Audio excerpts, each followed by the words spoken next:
sharks. Wow, when you hear sharks, you probably hear it with an exclamation point at the end. I emphasize those exclamation points because I get genuinely excited about sharks, but not in that movie monster way, just in the variety and diversity and types of sharks that we find, not just in Florida waters, but all over the world. Sharks of every shape and size.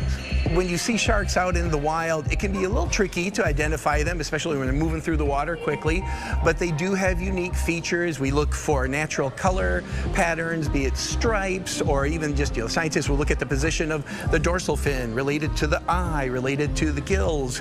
Those are the kind of things where it helps to have the shark sitting still for a little bit. Bonnethead sharks, which are a type of hammerhead shark, they're only about 3 feet long or so. To the larger species you might see would be even like the lemon sharks or potentially bull sharks or Atlantics or black tips or spinners. There's again a variety of sharks out here in the Gulf.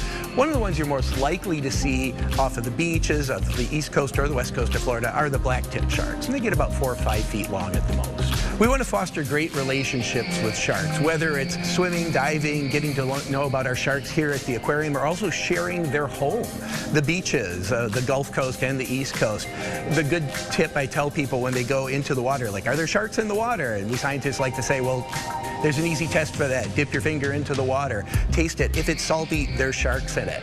So you're sharing their home. Take a few things into mind to be safe in that environment. When you go to the beach, the opportunity there to go out and swim, don't go by yourself, be around other people, go during the bright daylight hours, avoid being, by yourself at dusk or dawn, as that's when sharks are out there looking for food. Follow some simple rules. I always say the most dangerous part about going to the beach is the ride there, so buckle up and don't text. And then once you get there, be respectful of their environment. And if you see a shark and you're not comfortable with it, leave the water. But if you see a shark, that's a good sign. It's their home. We get often asked the question, what's the most dangerous shark, or are sharks more aggressive? And, that's really a human trait. If anybody's driven in Florida traffic, they know what aggressive means. Sharks don't really program that way. Now, some sharks are simply bigger. Great whites, bulls, tiger sharks. These are sharks that are coastal species. They may cross paths with people when you go to the beach. It is, however, exceptionally rare. When we look at global numbers, and it really comes down to those numbers, it's usually less than 10 fatalities a year. It's a tragic fate when it does happen to anyone, so we don't want to lose anybody.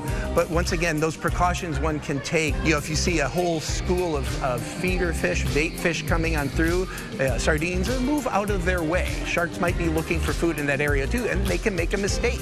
Sharks themselves really need our help. And that's where Shark Week and the importance of sharks in our environment really comes to light. There is shark diversity, hundreds of species of shark, hundreds of species of rays, adding up to well over 1,000 species of diverse sharks and rays around the world. These are reasons to get excited about sharks and to explore, so we can truly turn that fear into fascination for sharks. And while Shark Week is an entertainment gimmick, you can see and learn about sharks year-round at the Florida Aquarium. There's more information about them on our website at fox13news.com.